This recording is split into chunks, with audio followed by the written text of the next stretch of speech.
Hello everyone. So let's get straight into it with the various topics I had listed on the slide and maybe one or two others. So firstly up is this talk of more stuff at Rendlesham. Now Stephen sent me this video. It's actually here, but it looks like it's disappeared in the last couple of days. It was here when I last checked. I'm not sure who originally posted this, but it was about this. I don't know whether it was Mark Christopher Lee that posted this. And as you can see, 6 UFOs landed at Rendlesham Forest and at least one was recovered. Now, this Mark Christopher Lee, if you look at this website, he seems to have come out of nowhere. I think there's some stuff at the bottom here or somewhere on this website. And they've got this new film coming out about Rendlesham with this new information. And what was shown in this video that Stephen sent me was this sketch by somebody called Peter Parrish. Now, I had a bit of a look at this, and it says Area 1 landing site, 1980 at the top here, 27th, 28th December, and there's these various things going on. And it just doesn't really ring true to me. The eye has seen, the mind records, and the strange thing here, it all looks a bit strange. The story in this video that this sketch was given to Charles Holt, the base commander, and you can see it says to Chuck from Peter Parrish. And I've never heard of this guy in connection with Rendlesham. Um, and I just think this is another one of these maybe crowd-funded things, and they're just trying to, do a muddle up again. We've seen what happened with the Larry Warren thing and this Capel Green film, and Gary Heseltine, and Richard covered that in some detail. So I've really just looked at this a little bit. There's a trailer here you can watch on this page. The links will be in the description. And do go to the Odyssey site as well for this. And yeah, I don't think there's anything going to be worthwhile in this, so I wouldn't really bother with it. But I'm flagging it up here because somebody sent it to me, and it may get quite a lot of attention and send people off on the wrong trail as usual. Staying on the UFO topic then, came up on my YouTube playlist an interview with Jesse Michaels and Whitley Streiber. Now, this was actually posted earlier this year, a couple of months ago, thinking, so that's going to be sort of February or yeah, in February we see here. Now, this is a very interesting interview with Whitley Streiber and sort of confirms my kind of not great feeling about him really, because he mentions many times connections with the Air Force. His dad was in the Air Force, and he talks about various childhood experiments here, and he also tells this story about being in contact with Dr. Robert Sarbacher, who was this guy who was sort of on the Oppenheimer level. Sarbacher spoke to Wilbert Smith in the 1950s regarding the classification of the UFO secret and various other things. And it's interesting that Streiber actually spoke to Robert Sarbacher and sent him a manuscript about his experience before his communion book was published, if I remember the video correctly. And then Robert Sarbacher died soon afterwards. So, and Whitley Streiber tells some other strange stories in this video which don't give me a warm glow, basically. So you might want to have a listen to this and see what you think of it. These guys, Jesse Michaels. I mean, the channel's called American Alchemy. So make of that what you will. I've mentioned his channel before, but I had this going while I was sort of doing things this morning, and it's quite an interesting chat, and sort of discernment required, I think here. So see what you think. And then I suppose they start talking about hybrids and stuff, and the Greys and what they're up to and who they are, and some interesting info. But this brings me on to another video that was I think sent to me a week or two ago by Adrian, and it's to do with the aquatic ape hypothesis, which was one of the people that postulated it was Elaine Morgan, and this is something that Lloyd Pye mentioned to me many years ago. And this video is all about the aquatic ape hypothesis, and it's actually pretty good in covering the various ground, but in the end it kind of pours scorn on the idea, even though the evidence, it says earlier on that the evidence is, quite solid for parts of the aquatic ape theory. But I think what I got from this video was that if you look at the evidence, it essentially proves that we didn't evolve from chimpanzees and apes, and that they are claiming that we didn't evolve from aquatic mammals either. So they say they implicitly support the ape hypothesis, but they sort of more or less explicitly debunk the aquatic ape hypothesis. But there's a really interesting section about this people that live on the water, and they seem to have adapted, and they can swim underwater apparently for 10 minutes. So they've made adaptations to living in the sea and or not living in the sea, but living in mainly an aquatic environment. And that these adaptations have apparently taken place in 1,000 years. But they don't really explain it. They still, I think, seem to think that the Darwinian evolution theory is the dominant one. But my take was that the video proves that Darwinian evolution isn't correct, and we probably didn't evolve from aquatic animals. So it doesn't talk about, for example, genetic engineering externally, which would create these life forms. Now, on that, I meant to, in fact, I should go off and include another link now, so I'm going to pause the video. So this reminds me of another link I meant to include. As I say, this was sent to me by Arthur probably a month or two ago, and it's The War in Heaven by Kyle Griffith, as you see, from 1988.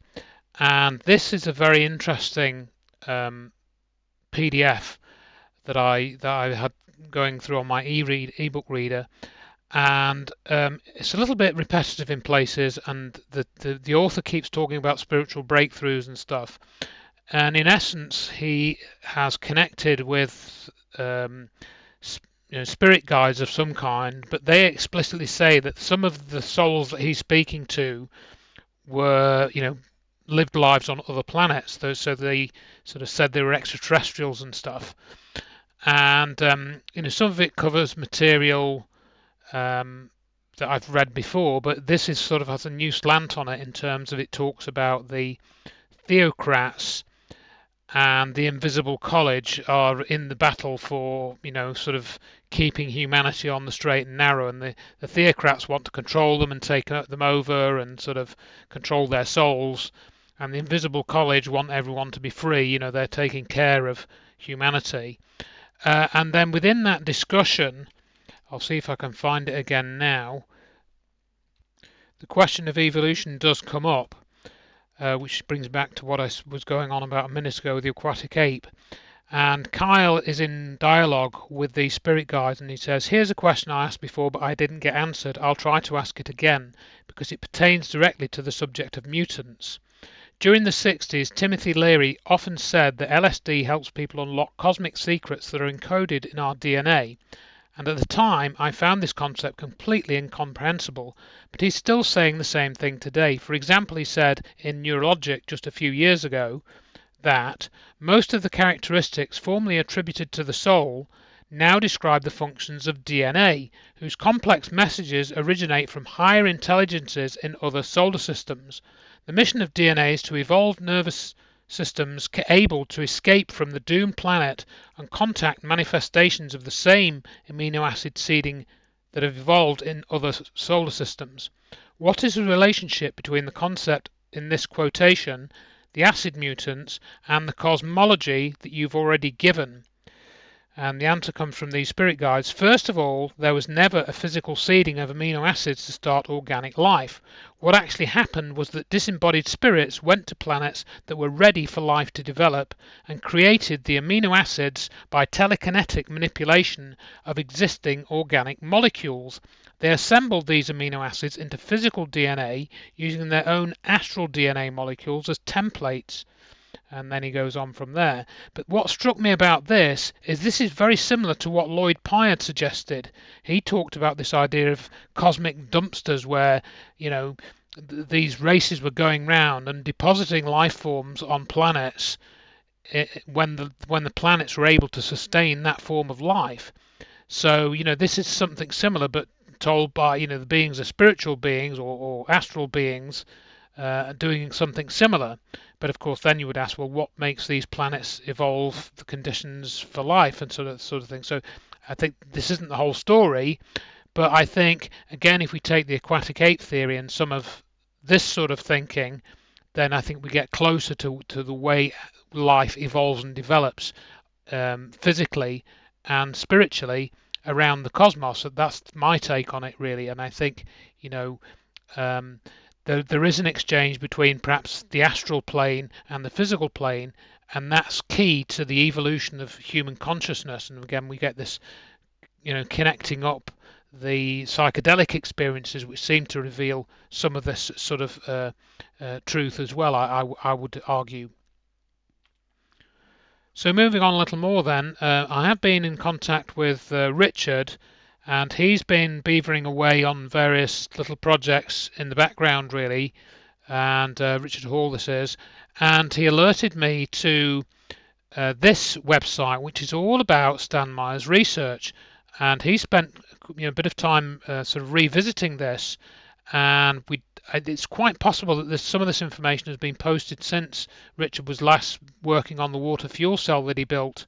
Oh, it must be almost 10 years ago by now, and maybe 8-9 years ago perhaps.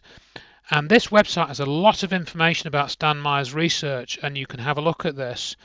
But basically, I'm not going to go through it all here, obviously there won't be time for such a thing, but there is a lot more information about Stan Meyer's patents and his projects and what he built, and there's various circuit diagrams, and particularly videos as well. There are some, I think there's videos on here, is it? There's a lot more videos. There are two websites, and I'm perhaps getting them a bit mixed up. There are some videos on here. I did have a page of videos up, and it's on one of these two sites, and I can't remember which one at the moment. But it shows you more of the work that he did on this dune buggy, which was water powered. And Richard studied this more closely, and it seems there's like two separate things that Meyer was working on. There were modifications to an engine which would allow it to generate hydrogen within the engine and burn that. And there are various problems with that because a petrol engine isn't, the hydrogen burns too hot for a petrol engine. So there was all that project that he was working on, but the water fuel cell was a separate project where he was just generating hydrogen in the cell. These two projects were linked, but they were also distinct. And I didn't really fully appreciate this until Richard explained this. And Stan Meyer was working with his brother Steve, and he had a twin brother. And there's more of that information on this website. And there appeared to be some type of resonant effect that they were working on. That comes out a little bit in some of this, and I'll see if I can find the video on this website. Yeah, so you go to the media page and then choose the videos, and I think it was this one, part of this that I was watching. And what they were building was like an electronic simulator of an engine, because they wanted to get the valve timing all correct. And so they were building this sort of mock-up which would simulate the firing of the valves mechanically, using, and it was controlled by electronics, so that they could adapt the engine to burn hydrogen. So they were having to control the engine very accurately with this sort of electronics. And now what Richard and I, talked about, Richard's sort of realization, I'll mute this, that you could simulate a lot of what they, or do a lot of what they were doing there with that fancy rack of electronics with a microcontroller, because it can switch fast enough and stuff. So there may be some more mileage now in the water fuel cell, and eventually, making that work a car engine. Obviously, there are other people that have worked on this, and there's lots of reproductions. But what's interesting is the the information that's public, there's a lot more now, I think, on Stan Meyer's work. And it's just a question of understanding it, because it looks like Stan Meyer went down a few blind alleys, and I think he was a little bit led into certain areas which he didn't really need to go into. This control circuit perhaps being one of them, because if you can just generate hydrogen by a simple electrolysis or voltrolysis process, as you might have seen that here, they call this voltrolysis, breakdown of water by voltage, not electrolysis. So, I think right at the end of this video is that they actually put this in the car, I think near the end, and try running it. Maybe it's not, is it this video? Let's see, it might have been another video that I watched. But they explain this in quite some detail, as you can see, and how this works. I don't know, maybe it's another, maybe I didn't watch this video, this is another one. But they have this control setup on the top of the dashboard of the Doom buggy, or maybe it is this one. So you can see there's a lot more video here that was shot, and I wasn't aware of these videos, and you can get a bit of a better idea of what they were actually trying to do and some of the details of it. Yeah, so there's that control box installed in the car that they were using to control the engine timing and so forth. Yeah, that's quite an interesting sort of set of videos. So there are two websites there that you can have a look at if you wish. Again, I'll include the links in the description or on the Odyssey channel. So go and look over there, and I'll probably put these on my website as well. So moving on again then to sort of, well, if we can get water fuel cells everywhere, as Stan Meyer wanted back in the 1980s and 1990s, then all this talk of fossil fuels and nonsense to do with climate change might reduce. But talking about climate change, I was sent this video by Chris Wallace via Facebook, and he'd spotted some weather anomalies across Australia, and this was, I think, around the time, I think it was a few days before they had this enormous flooding.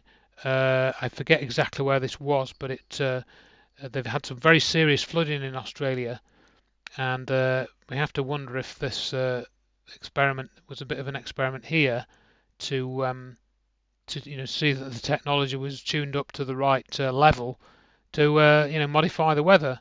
So who knows? But that's just another instance. I've seen instances like this before. I don't collect them anymore because they seem to be quite frequent. Nobody ever admits to anything. So we're just left with the breadcrumbs as usual. But anyone, please do read my climate change book, Climate Change and Global Warming: Hidden Evidence Exposed. It's got a lot of this sort of stuff in there, and I wish more people would read it. And then we might have a bit more, of a handle on this whole issue of geoengineering and weather control.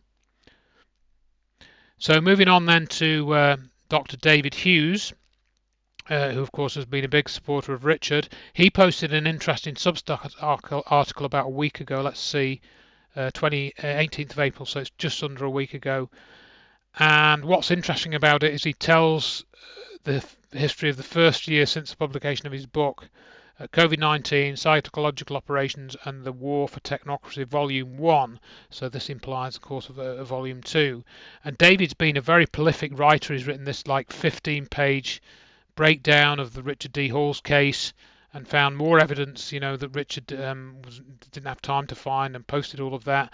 So he's got a prolific output. And you can kind of see why if you read this article, I think. And he explains what happened to him in academia and why he decided to leave. And it's quite a moving story, really. So, more respect to him for what he's done. You can read this and you perhaps understand, as I did, that he deserves a lot of respect. Do support him if you can. I've tried to support him a little bit. However, he's organising a symposium or a conference or something in the coming months. But I was a bit disappointed to see that he's got James Corbett on there. Now, whilst James Corbett, again, has done a lot of geopolitical commentary and stuff, he is a gatekeeper in relation to 9/11, and of course David has not. So, okay, you can't just work in isolation, perhaps, but I don't think James Corbett is an academic. I don't think he's got a PhD or anything, even if he acts like he has one. So, yeah, I did. Some associations, are not great, but again, all respect to David for doing what he's done and supporting Richard's work and stuff, and basically reproving that. And speaking of people that have been persecuted, both David and Richard, I was also sad to learn, again, I feel like I should have supported this Dr. Rainer Fulmick a bit more than I have in some ways. He's now been sentenced for an invented charge, essentially. He's been in custody for over a year while this trial has been ongoing, and he's now been sentenced to 3 years in 9 months in prison. Um, and it's just ridiculous. It's just crazy. And they're saying he's got to pay back this loan or something, which was already paid back, I think. So, again, like with Richard, what I've been saying to other people is we have an oath in court, and I assume it's the same in Germany, to tell the truth, the whole truth, and nothing but the truth. But what happens is the court can really essentially say, well, this evidence which you want to put in the court, which of course is the truth, cannot be admitted. So the whole truth bit cannot be allowed in cases like Reiner's or Richard's or Dr. Judy Wood's case, for example. So the court oath is implicitly modified to just say, well, we'll tell some of the truth, but we're not going to include all of it, because if we did, the verdict would not go the way that we want it to go, and we wouldn't have the justice that we want, not the justice that should be served. So, that's what I think of it all, and that's why when all these court cases, they're controlled. The courts are controlled by the darker forces, etc. And so we're not going to get the sort of results that we should be getting if we have a truly fair and just and honest system, because the people that are controlling the key cases are not just and they're not honest. They're just liars and cheats and crooks and criminals. So, what can we expect, kind of thing, really, I suppose. So, talking about the people that control the world, then another video that was posted by Mark Gray, who's done a lot of good research on the occult and consciousness and UFOs. He has a Marcus Olivius Gracious. I'm going to play this video now and let it run through. It's only 1 minute 43, and this is about the Blue Origin rocket launch, which happened a week or so ago with all these 4 women aboard, including Katy Perry. So I'm going to play this now, and it's just a minute long.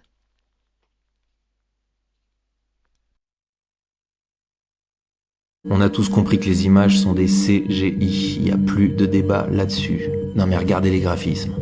Mais le plus fabuleux, ça reste le moment où les actrices ouvrent la fausse porte trop tôt. On leur dit de vite la refermer. Et Bezos qui débarque avec son levier en métal. Here goes Jeff Bezos to open the hatch. Pour faire semblant d'ouvrir une trappe déjà ouverte. C'est une farce. Mais avant tout, c'est un rituel. Elles partent dans un phallus et reviennent dans un utérus. L'œuf cosmique. C'est pas un vol, c'est une renaissance. Comme la tournée de Beyoncé. Parce que les célébrités féministes sont là pour célébrer la nouvelle race androgyne. Une ascension artificielle, suivie d'un retour dans l'utérus technologique. Parce que dans l'occultisme, tout est inversé. So I feel really connected to that strong divine feminine right now. Le féminin sacré est remplacé par une figure synthétique, androgyne, robotique. Tout ce qu'on voit dans la culture pop. The highest high. It is the highest high. Katy Perry fait pas référence à l'espace. C'est le climax rituel. Une offrande pour leur dieu synthétique. Regardez leur patch. Un Baphomet inversé. Tout est codé. Et qui a lancé ce cirque? Jack Parsons, scientifique et sataniste. C'est lui qui a donné la forme phallique aux fusées modernes. Vous n'irez jamais dans l'espace, mais vous irez forniquer dans une prison digitale.